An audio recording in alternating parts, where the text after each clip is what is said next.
Alors que les menaces d'intervention pèsent toujours sur l'ambassade de France en Iran, des négociations seraient en cours pour tenter d'évacuer les diplomates français et iraniens en poste à Téhéran et à Paris. Pour répondre à nos questions en direct dans cette édition de 20h, Jean-Bernard Raymond, le ministre des Affaires étrangères. Cyclisme, football, canoë-kayak moto, les résultats complets dans Stade de Deuxième avec Gérard Holtz. Une journée supplémentaire de détention pour Marcel Carton, Marcel Fontaine, Jean-Paul Kaufmann, Jean-Louis Normandin d'Antenne 2 et Roger Hawke. Les otages français au Liban n'ont toujours pas été libérés. Mesdames, Messieurs, bonsoir. 48 heures après la rupture des relations diplomatiques avec l'Iran, des négociations seraient en cours pour un échange de diplomates par les voies normales et diplomatiques, selon l'expression du Premier ministre iranien Hussein Moussaoui. Des négociations sur lesquelles nous reviendrons dans quelques instants avec M. Jean-Bernard Raymond, le ministre des Affaires étrangères. Ces négociations, si elles existent bien, se poursuivent dans un climat baigné d'inquiétude. Inquiétude parce que les Iraniens menacent d'arrêter les diplomates français et de les juger pour espionnage devant les tribunaux islamiques.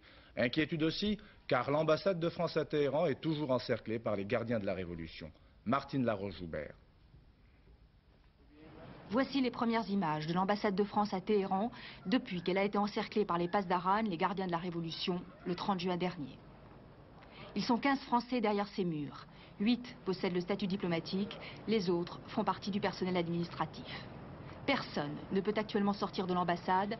Seul le chargé d'affaires Pierre Lafrance est allé hier au ministère iranien des Affaires étrangères pour y discuter des conséquences de la rupture des relations diplomatiques. Au téléphone, un Français qui ce matin est passé à côté de l'ambassade. Je circulais dans ce quartier, je n'avais rien à voir de particulier à l'endroit qui est inaccessible. Le quartier est bouclé, est parfaitement tranquille et calme. Le quartier est entouré par les Pasdaran? Ah bah comme avant, c'est le même dispositif, quoi. Pas, il y a les rues la rue est bloquée, quoi, c'est tout.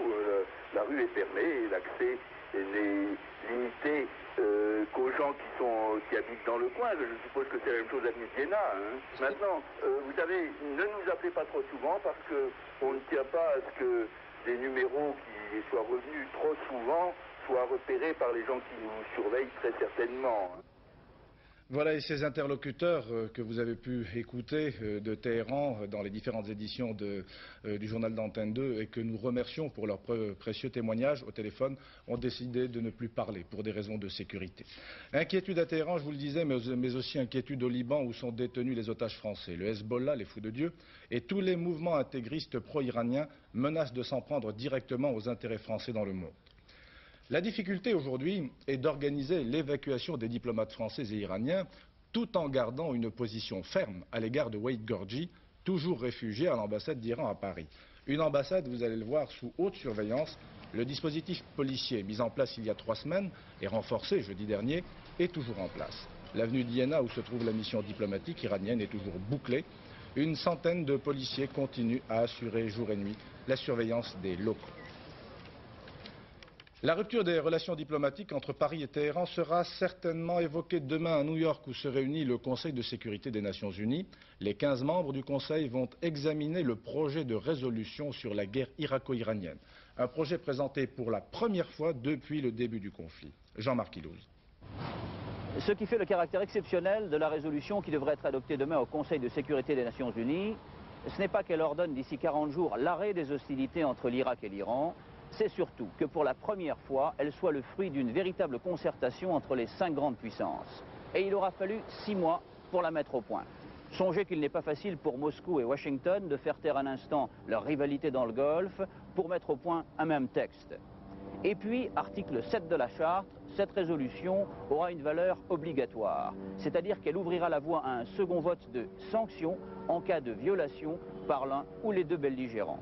Alors, bel exercice de volonté politique internationale donc, mais l'Iran, qui a toujours considéré le Conseil de sécurité comme une institution partiale, si ce n'est carrément pro-irakienne, l'Iran a déjà fait savoir que, grande puissance ou pas, si la résolution de demain n'est pas neutre, elle restera lettre morte pour Téhéran.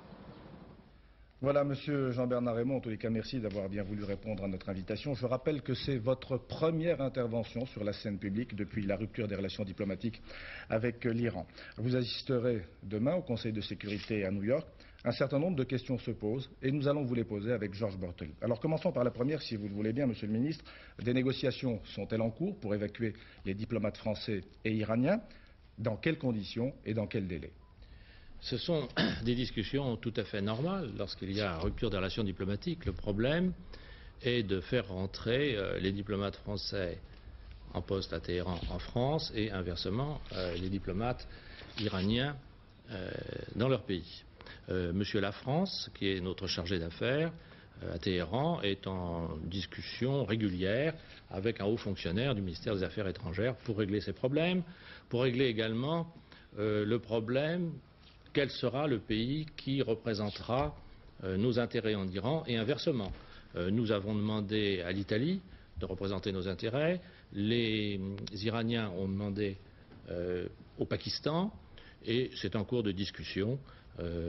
Il faut un accord final là-dessus qui n'est pas encore intervenu, mais c'est un des éléments de la discussion. Est-ce qu'il y a eu un délai, pardon Georges, un délai de fixé? Il y a toujours un problème de délai. La Convention de Vienne qui régit ces problèmes dit qu'il faut un délai raisonnable. Nous avons suggéré un délai de 5 jours ou 6 jours et c'est en cours d'examen.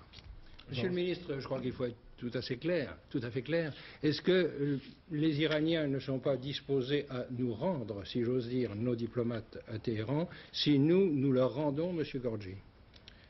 Je ne peux pas dire qu'à l'heure actuelle le problème se pose ainsi, puisque nous discutons donc des rentrées des deux catégories de diplomates, mais il est bien évident que pour nous, M. Gorgi n'entre pas dans cette catégorie tant qu'il n'a pas répondu à la convocation du juge. Et nous plaidons auprès des Iraniens pour qu'ils se rendent à cette convocation du juge, le juge Boulouk, qui lui a demandé de se rendre à sa convocation pour être entendu comme témoin. Et vous voyez, Gorgi, rien n'est négociable. Sur ce point qui est que M. Walid Gorgi soit entendu par le juge, ce n'est pas négociable, puisque nous sommes un État de droit et nous n'avons pas l'intention de transiger sur cet état de droit. Est-ce que vous croyez quand même que la personnalité de M. Gorgi est à ce point importante qu'elle ait mérité de faire une rupture des relations diplomatiques, de mettre en péril la vie de nos otages, etc., etc., etc. Ça, c'est laissé à l'appréciation de la justice. Il y a un processus judiciaire. La justice française est indépendante. C'est au juge Boulouk, justement, qui, lorsqu'il entendra M. Gorgi comme témoin, appréciera. C'est une question de principe.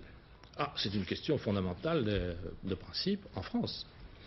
Mais en ce qui concerne M. Gorgi, donc, c'est tout de même quelque chose qui fait obstacle un petit peu, on ne le dit pas, mais c'est quand même un peu vrai, qui fait obstacle au retour rapide de nos diplomates de Téhéran. C'est quelque chose qui a envenimé toute la situation. C'est quelque chose qui met en péril la vie de nos otages de Beyrouth, ça. Ça, d'abord, il y a eu ce problème de M. Gorgi dès le début, mais se sont ajoutées ensuite des actions de l'Iran. D'abord, le blocus de nos diplomates. Ensuite, l'action de vedettes iraniennes contre un navire français marchand dans le Golfe, qui était un acte de guerre. Et d'autre part, l'ultimatum. Les autorités iraniennes ont lancé il y a quelques jours un ultimatum aux Français, les menaçant de rupture des relations diplomatiques s'ils n'exécutaient pas un certain nombre de conditions qui étaient inacceptables. C'est pourquoi d'ailleurs, à ce moment-là, le gouvernement français a pris la décision de rompre les relations diplomatiques. Vous aviez beaucoup travaillé, vous, personnellement, et tout le Quai d'Orsay, à une normalisation, oui. Au contraire, une amélioration. Vous n'avez pas un petit peu un sentiment d'échec maintenant que c'est le contraire qui est arrivé? Non, M. Bortoli, parce qu'il faut bien comprendre les choses. Lorsque nous sommes arrivés au gouvernement en mars 1986, nous avons trouvé une situation où de nombreux États européens avaient des relations tout à fait normales avec l'Iran. Je pense par exemple à l'Allemagne ou à l'Italie. Nous avions des relations très faibles en raison d'un contentieux qui nous opposait à l'Iran. Donc nous avons décidé de traiter ce contentieux, d'essayer de normaliser nos relations sans faire aucune concession et en étant ferme sur un certain nombre de principes, de données que nous avons expliqués d'ailleurs. Nous avons dit que nous ne changerions pas notre politique au Proche-Orient, que nous ne livrerions pas d'armes à l'Iran et nous avons tenu. Je défie quiconque de trouver une concession. Nous avons un dossier d'une clarté totale. Bon, ça c'était une discussion normale. Elle a apporté d'ailleurs un certain nombre de résultats par contre-coup, notamment la libération de 5 otages. Quand je vois M. Philippe Rochaud à l'antenne d'Antenne 2 hier à Bonn, c'est un des résultats de cette politique de normalisation, un résultat additionnel, si vous voulez. Mais, donc c'était une politique ferme. Lorsque nous sommes trouvés à un moment donné, ces temps-ci, à la suite de différentes péripéties, devant un État qui violait le droit international et se comportait de façon tout à fait anormale vis-à-vis de nous, essayait de nous intimider, à ce moment-là, nous avons décidé que la France ne se laisse pas intimider. Et s'il y a un échec, à mon avis, c'est l'échec de ceux qui ont essayé de nous intimider. Est-ce qu'il y avait quand même une chance de normaliser vraiment avec l'Iran alors que la France restait l'ami, l'allié de l'Irak? Est-ce qu'on pouvait arriver à quelque chose sans distendre un petit peu ces relations franco-irakiennes ou au moins en vendant quelques armes à l'Iran pour le mettre sur un pied d'égalité? Monsieur Bortoli, dès la première mission qui s'est rendue à Téhéran le 10 avril 1986, nous avons dit aux Iraniens, nous voulons normaliser avec vous en réglant nos contentieux, mais avec cette condition. Nous ne changerons pas notre politique au Proche-Moyen-Orient, nous ne changerons pas notre politique avec l'Irak et nous ne vous livrerons pas d'armes. Et les Iraniens ont tout à fait accepté ces conditions et nous avons négocié sur les contentieux pendant un grand nombre de mois, jusque disons au début de l'année 87. Là, à ce moment-là, il y a eu un palier pour diverses raisons, mais je n'ai pas le temps d'entrer dans ces détails. Mais ils ont tout à fait accepté cette normalisation. Et en plus, ils ont exercé leur influence pour la libération de Saint-Otage. Donc cette normalisation était tout à fait possible. Contrairement, en plus, il n'y a pas de fatalisme, vous savez, en politique, ni de déterminisme. Vous parliez de Philippe Rochaud tout à l'heure. Si les autres, ceux qui sont encore là-bas, les autres otages qui sont encore à Beyrouth, s'ils pouvaient vous entendre maintenant, vous auriez quelque chose de précis à leur dire? Eh bien, je leur dirais qu'ils comptent sur le gouvernement français pour faire le maximum dans la dignité et dans la fermeté, comme d'ailleurs l'ont toujours demandé les familles d'otages, pour essayer de les libérer. Cela peut apparaître plus difficile maintenant, mais s'il y a la possibilité de maintenir le moindre fil, si ténu soit-il, pour obtenir cette libération, nous le ferons, dans le sang-froid, dans le calme et avec la préoccupation vis-à-vis des otages. Et à mon avis, c'est une politique qui est tout à fait digne de la France, du moment que cette politique n'est pas, comme j'ai dit souvent, l'otage des otages. Monsieur le ministre, si vous permettez une dernière question, parce que l'information vient de nous parvenir. Le CISCA, il se dit prêt à négocier avec la France la libération de Pierre-André Albertini. Vous avez un premier commentaire à faire? C'est tout le problème, n'est-ce pas? C'est que le CISCA n'est pas vraiment un État indépendant et donc nous avons toujours demandé à l'Afrique du Sud d'obtenir la libération d'Albertini. Monsieur le ministre, merci d'avoir bien voulu répondre donc à toutes ces questions et d'avoir choisi Antenne 2. L'actualité à l'étranger, c'est aussi la visite du chef de la diplomatie égyptienne demain en Israël, une visite symbolique car actuellement le gouvernement israélien est divisé sur le processus de paix au Proche-Orient. C'est aussi une double élection au Portugal, législative, anticipée et européenne. 8 millions d'électeurs portugais étaient appelés aux urnes aujourd'hui pour élire leurs 250 représentants au Parlement. C'est également la première fois depuis l'entrée de leur pays dans la communauté, en janvier 86, que les Portugais votent pour élire leurs 24 représentants à l'Assemblée des communautés européennes. Le mauvais temps qui règne sur une grande partie de l'Europe continue à faire de sérieux dégâts, notamment en Italie. La tempête qui sévit dans le nord du pays a provoqué de nombreuses inondations et des glissements de terrain. À Bergame, un hôtel a été emporté par les crues. Bilan provisoire, 25 morts. Agnès Poirier. Sauvés, tous ont brusquement fui leur maison. Ils ont vu des torrents de boue dévaler la montagne, le niveau de la rivière monter brusquement et tout engloutir. Ils ont vu des pans de terrain glisser, des maisons s'écrouler, comme à Tartano, au nord de Bergame, où un hôtel a été emporté par un véritable fleuve de boue. Bilan, 8 morts, 12 disparus. Entre les villes de Côme, Bergame et Sondrio, une région sinistrée dans le nord de l'Italie. Le sud de la Suisse est touché également. Ici, le Tyrol. Dans cette vallée, 400 vacanciers se sont fait prendre au piège. Grâce au travail incessant des sauveteurs, tous ont pu être tirés d'affaire. Il a plu énormément. On était 6 personnes bloquées dans une caravane. Il y avait un homme au milieu de la rivière dans sa voiture. Les sauveteurs l'ont tiré avec une corde. Un quart d'heure plus tard, la voiture a sombré. Les 3000 policiers, pompiers et sauveteurs se relaient pour faire évacuer les zones en danger. Une véritable course contre la montre est engagée. De nombreuses routes sont coupées, les liaisons téléphoniques interrompues et 21 villages encore complètement isolés. Bilan provisoire, 25 morts et de nombreux blessés. Demain à Rome, à l'initiative du ministre de la Protection civile, se tiendra un conseil des ministres extraordinaire. Thierry Chambol, le directeur de la prévention des pollutions au ministère de l'Environnement, assure désormais l'intérim de la délégation risque majeur. L'ancien responsable, vous le savez, Renaud Vier-Lesage, avait démissionné il y a 48 heures après la catastrophe du Grand Bornand, une catastrophe qu'il estimait prévisible. Cette démission, l'ancien délégué au risque majeur l'explique par des désaccords avec son ministre de tutelle, Alain Carignan. La polémique rebondit avec l'intervention d'Haroun Tazieff, l'ancien secrétaire d'État au risque majeur, qui s'interroge sur les vraies raisons de cette démission. Écoutez. M. Carignan l'avait démissionné depuis plusieurs mois. L'échéance était le 1er août prochain. La catastrophe est survenue et M. Vier-Lesage a sauté dessus pour prétendre des choses qui ne sont pas exactes et dire qu'il démissionne alors, parce qu'il n'a pas les moyens, ce qui est une contre-vérité également. Les moyens, il les avait. En fait de risque naturel, il est totalement incompétent. Quand il dit qu'il est technicien, c'est une contre-vérité. Il est un administratif.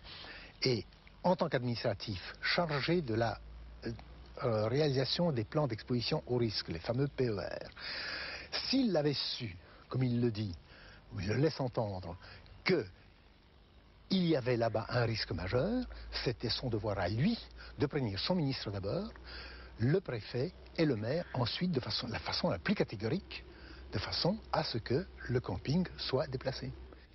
L'actualité politique a été marquée aujourd'hui par l'intervention de Philippe Séguin devant le forum FR3-AMC. Le ministre des Affaires sociales et de l'Emploi a critiqué implicitement le comportement du président de la République qui, a-t-il dit, a toutes les allures d'une campagne électorale. Philippe Séguin. Alors qu'est-ce qui va se passer si d'aventure, ce n'est pas mon hypothèse, le président de la République actuelle était réélu, ou si l'un de ses amis, enfin, je veux dire un des membres du Parti socialiste, était élu à sa place. Hypothèse que, pour l'essentiel, j'exclus également. Bon, mais il faut quand même les envisager. Est-ce qu'il garde la même Assemblée nationale? S'il garde la même Assemblée nationale, ça veut dire que, malgré la réélection de M. Mitterrand ou l'élection d'un socialiste, on continue la cohabitation. La cohabitation, j'ai l'impression que les gens, tout en continuant à considérer qu'elle était inéluctable, ne veulent pas que ça soit un système permanent et commencent à marquer quelque impatience quant à son échéance. On s'aperçoit que toute élection d'un socialiste à l'élection présidentielle conduit le pays à l'impasse. 7 détenus de la prison des Baumettes à Marseille, qui avaient été à l'origine des émeutes dans leur établissement il y a quelques jours, ont été inculpés de rébellion et de dégradation volontaire. Une condamnation qui intervient après les émeutes qui se sont produites ce matin dans la prison de Colmar dans le Haut-Rhin. Plusieurs détenus ont mis le feu à leurs cellules. La mutinerie s'est achevée après l'intervention des forces de police qui avaient bouclé tout le quartier. Il n'y a eu aucun affrontement entre les détenus et les policiers. Et puis, pour conclure ce chapitre des prisons, cette évasion spectaculaire de la prison de Nice cet après-midi, un détenu a réussi à s'évader grâce à l'intervention d'un hélicoptère. L'appareil a été intercepté à l'aéroport de Nice, son pilote arrêté. En revanche, le détenu a réussi à s'échapper. Les sports maintenant, avec vous Gérard Holtz, cyclisme, moto, canoë-kayak, il y a vraiment beaucoup de choses. On va commencer par le Tour de France, si vous le voulez bien. Alors, 18e étape contre la montre individuelle, au Mans-Ventoux. On l'appelle le géant de Provence? Exactement, et c'est peut-être un Norbert, je cherchais votre prénom, Norbert, c'est peut-être un géant aujourd'hui qui est né sur les routes de ce Mont Ventoux. Jean-François Bernard, en effet, a réussi un superbe exploit, en réalisant d'ailleurs un coup double, c'est-à-dire qu'il gagne l'étape contre la montre individuelle et qu'en plus il endosse le maillot jaune de leader du Tour de France. Alors évidemment, il y a encore une semaine d'épreuve, il y a les Alpes, ce n'est pas complètement gagné pour Jean-François Bernard, mais ce qui est sûr, c'est qu'il a réussi un exploit aujourd'hui. Jeff a réussi un exploit, nous allons l'entendre au micro de Patrick Chen avant le résumé de l'étape avec Patrick Naff. Jean-François Bernard, visage déformé par l'effort, un effort pourtant payant pour l'un des plus beaux coups du Tour 87, gagner le Ventoux et prendre le maillot jaune. Une étape folle, un contre-la-montre de 36 km 500, dont 23 à 7,5% de moyenne, avec pour finir 1500 mètres à près de 10%. Terrible. Bernard avale l'étape en 1 h 19 minutes 44 secondes. Un coup de maître assorti d'un coup de poker. Il était parti avec son vélo profilé, il va l'abandonner avant d'attaquer la côte. Un gain de 20 secondes sur Roche à ce moment-là. Roche, meilleur temps après 18 km et qui perd lui 2 minutes au passage de la ligne. Grosse déception pour Laurent Fignon que l'on attendait, il est à plus de 9 minutes de Jean-François Bernard. Mottet, lui, a concédé près de 4 minutes, ça n'est pas vraiment une surprise. Ce qui a surpris en revanche, c'est la défaillance de certains favoris de la montagne, comme par exemple Amsten, ou encore Lauritsen, qui perd lui 17 minutes. Celui que l'on attendait en revanche, c'est Lucio Herrera. Herrera aurait pu l'emporter, il va pourtant devoir se contenter de la deuxième place, à 1,39 de Jean-François Bernard, mais devant Delgado, Parra et des grimpeurs purs comme Stéphane Roche. Tous battus aujourd'hui par le roi du Ventoux, Jean-François Bernard. Maillot jaune ce soir avec 2,34 d'avance sur Roche et 2,47 sur Mottet. Bernard, la nouvelle star du Tour 87. Avez-vous vraiment conscience de ce qui vous arrive, de l'importance du jour que vous venez de vivre? Je pense que pour l'instant, je ne peux pas tellement réaliser encore, mais je crois que demain, quand je partirai avec le maillot jaune, là, ça changera beaucoup de choses. Avez-vous conscience des services que vous rendez au Tour de France? Demain, les gens vont plus encore regarder la télévision, l'équipe va mieux se vendre, le Tour avait besoin d'une star, vous êtes celle-là. Je ne sais pas s'il faut me considérer comme une star parce que vous savez, il y a encore beaucoup de chemin à faire. Mais je crois que pour les Français, ils attendaient justement un nouveau coureur. Et je crois que si je peux être celui-là, eh bien, je ferai le maximum pour l'être et le rester. Et le destin, si Greg LeMond avait été là, vous auriez été son équipier? Je pense que ça aurait changé beaucoup de choses, oui, parce qu'on n'aurait pas du tout couru le Tour de France de la même façon dès le départ. Je crois que c'est Greg qui aurait été le leader. Et peut-être que ça aurait changer énormément de choses, mais justement c'est ce qu'on disait avec Bernard Tapie, c'est le destin, c'est comme ça, et je pense qu'il faut avoir une part de chance dans le vélo. Tous les spécialistes ont toujours dit qu'il ne fallait surtout pas croire que le vainqueur sera désigné avant Dijon. Est-ce que vous croyez qu'il peut l'être aujourd'hui? Non, parce que justement... Elle prend le maillot jaune devançant Gianni Longo de 2 secondes au classement général. Le résumé complet de l'ensemble de ces deux épreuves dans le journal du Tour, rediffusé ce soir après le journal de Daniel Lecomte, pendant le journal de Daniel Lecomte à 23h45. Alors en tennis, la Coupe Galéa? C'est une épreuve réservée aux juniors, victoire finale de la France, en particulier grâce à Olivier Delettre. Ils ont battu les Français, la Tchécoslovaquie en finale, 3 victoires à 1. Et puis au tournoi de Bordeaux, Sanchez a battu en finale Agénor, 5-7, 6-4, 6-4. Alors en canoë-kayak, la cascade de médailles se poursuit. Ça continue, ça a continué aujourd'hui. C'était la fin des épreuves sur l'Isère, à Bourg-Saint-Maurice aujourd'hui, avec les championnats du monde donc, de canoë-kayak.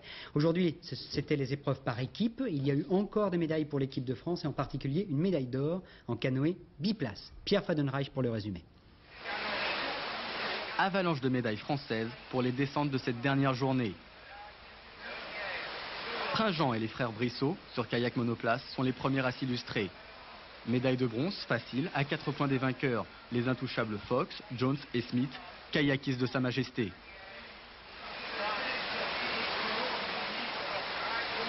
Une 3e place pour les garçons, qui dit mieux, les filles bien sûr. Jérusalemi, Grange et Arnaud enlèvent l'argent. Pour 9 points, elle laisse l'or à la RFA.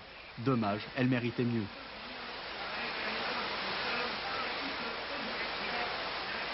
Toujours sur monoplace, mais cette fois-ci en canoë, la France monte sur la 2e marche du podium. Couvert d'argent, Sennelier, Humeau et Avril ne comptent que 6 points de retard sur les États-Unis.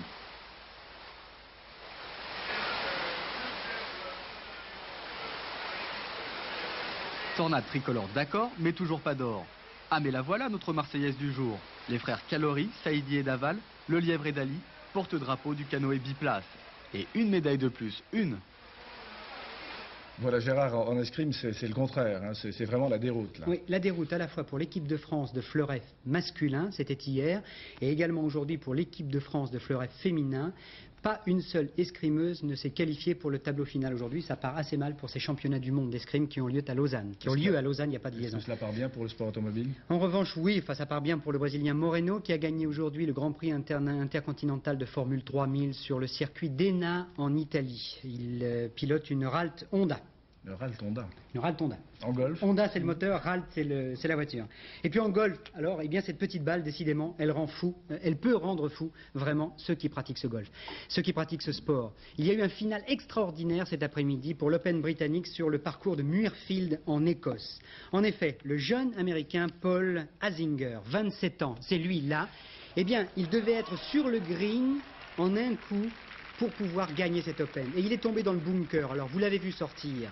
Mais maintenant, pour gagner l'Open, il doit rentrer ce putt, car Nick Faldo, le Britannique, est devant lui. Alors sa balle va-t-elle rentrer? Eh bien non, elle ne rentre pas. Elle termine à 30 cm plutôt.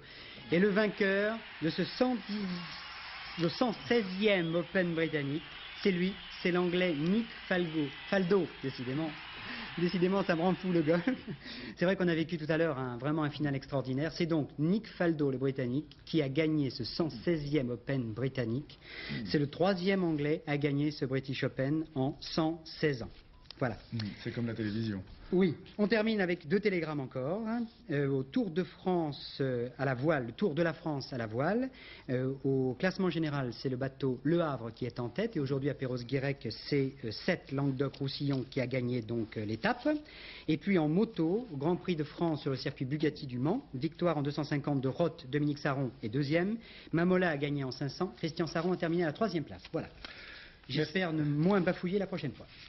Merci Gérard. Il y avait aujourd'hui un tiercé à la Maison Lafitte. Il fallait jouer le 12, le 15 et le 18. Le rapport dans l'ordre, vous allez le voir, 4023 francs. Dans un ordre différent, 586 francs 50 pour 5 francs. Il y avait aussi un quartet plus, 12, 5, 18, 16. Dans l'ordre, 20 119 francs 80. Dans un ordre différent, 1024 francs 20 pour 6 francs. Voilà la météo avec vous, Alain Chauffour. Eh bien, le beau temps, Norbert, ce n'est pas pour demain. On l'espère pour le milieu de la semaine, jeudi, vendredi, un retour d'un temps plus chaud et plus beau, enfin. Mais en tout cas, pour demain, ce sont encore des pluies, encore des nuages, encore des averses. Photo satellite prise à 14h30 aujourd'hui qui vous montre cette masse d'air froid qui arrive du nord et qui tourne autour de la dépression située sur l'Angleterre. Alors, encore des nuages et puis une remontée d'air plus chaud et plus humide par l'Espagne. Cela donne sur la carte du temps prévue pour demain. Alors, toujours cette zone de pluie qui était principalement aujourd'hui sur le nord du pays, qui se décale pour atteindre demain les régions du Nord-Pas-de-Calais jusqu'à la Lorraine en descendant vers les Alpes, avec là sur les Alpes des averses orageuses. Et puis cette remontée d'air plus chaud va provoquer un temps très variable depuis le Midi-Pyrénées jusqu'au bassin parisien et jusqu'à la Normandie, avec des averses orageuses plus grandes sur le Massif central et sur le sud du pays. Toujours un temps relativement beau sur le bassin méditerranéen, avec en soirée quand même des ondées orageuses et le retour du vent de façon assez forte. Et puis une poche de beau temps sur les Pays de la Loire, sur le Limousin, sur le sud de l'Aquitaine. Là, ce seront de très belles éclaircies dans l'après-midi. Les températures maintenant, elles sont toujours aussi fraîches dans la partie nord, de 17 degrés à Cherbourg et à Rouen jusqu'à 20 degrés dans l'est, à 18 à Paris demain après-midi. Et pour le sud, eh bien de 21 degrés à Limoges et à Clermont-Ferrand, nous irons jusqu'à 29 degrés à Bastia. Demain, le lundi 20 juillet, le soleil se lèvera à 6h10, se couchera à 21h44, ça fait 2 petites minutes de soleil en moins, et nous fêterons les Marinas. Merci Alain. Je vous rappelle avant de conclure la principale information de ce jour. Jean-Bernard Raymond, le ministre des Affaires étrangères, a confirmé ici même en direct dans cette édition de 20h que des négociations étaient en cours avec les Iraniens pour l'évacuation des diplomates.